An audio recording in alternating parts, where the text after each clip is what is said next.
brzo prepoznato. Dakle, nemojte obraćati pažnju na takve nekakve stvari koje će vjerovatno dolaziti sa strane.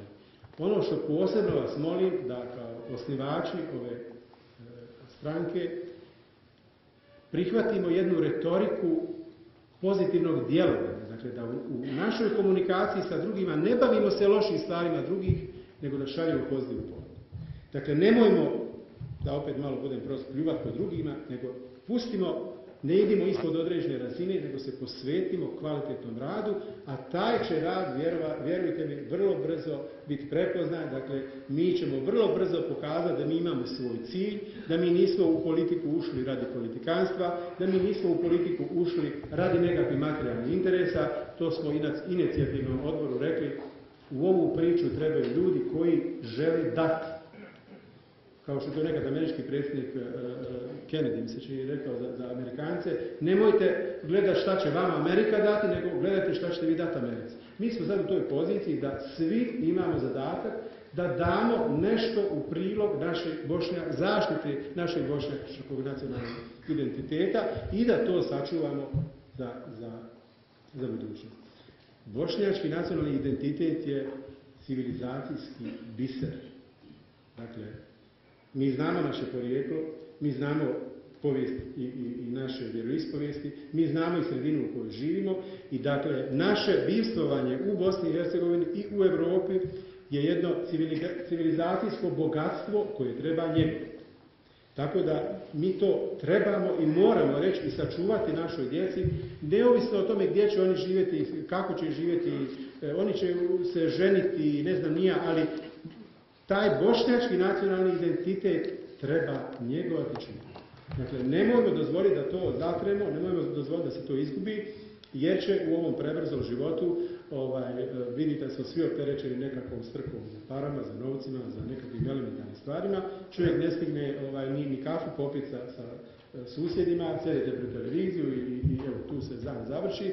Dakle, a kamoli da još dosegnete, mi smo u programu rekli tamo da mi želimo da se taj duhovni dio života vrati, da se ne izgubimo u svojoj toj trci za materijalnim, koje, kad razmislite bolje, u stvari ima određenu dimenziju u životu, ali kad se preispitate šta vas usrećuje vas zdravlje, usrećuje vas nekakva elementarna obiteljski sklad, usrećuje vas šetnja uz more po lijepom danu i da niste pod nekakvim stresom. Dakle, nećete nikoga čuti ili rijetko ćete čuti nekoga da je sretan zato jer možeš imati silne milijone ako nisi zdrav, to je sve skupa ništa.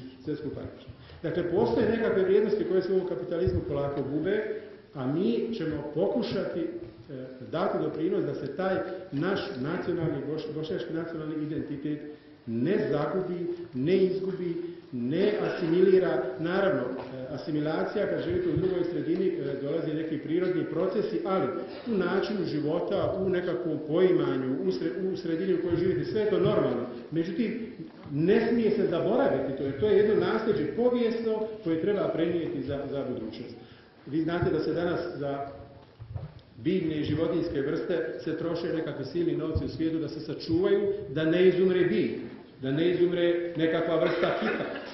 A mi ćemo dozvoliti da se zatre nešto, dakle ne samo naš nacionalni identitet, nego i nacionalni identiteti drugih naroda. Dakle, to je jedno povijesno i civilizacijsko bogatstvo koje se ne smije zaboraviti i valja ga sačuvati za budućnost. Naravno da ćemo kao politička stranka morati ući u onaj praktični dio bavljenja politikom, to su izbori. Pred nama su i prvi lokalni izbori koji će biti u početku iduće godine u 5. mjesecu i mi ćemo pokušati svojim radom na terenu dobiti prije svega predstavnike u gradskim, županijskim ili općinskim vlastima, ovisno o organizaciji lokalne samouprave. Dakle, mi moramo naći način da u sredinama gdje živimo, gdje nas ima dovoljno da možemo sa svojim predstavnicima ući u određene gradske i općinske strukture, jer i to je doprinos očuvanju nacionalnog identiteta.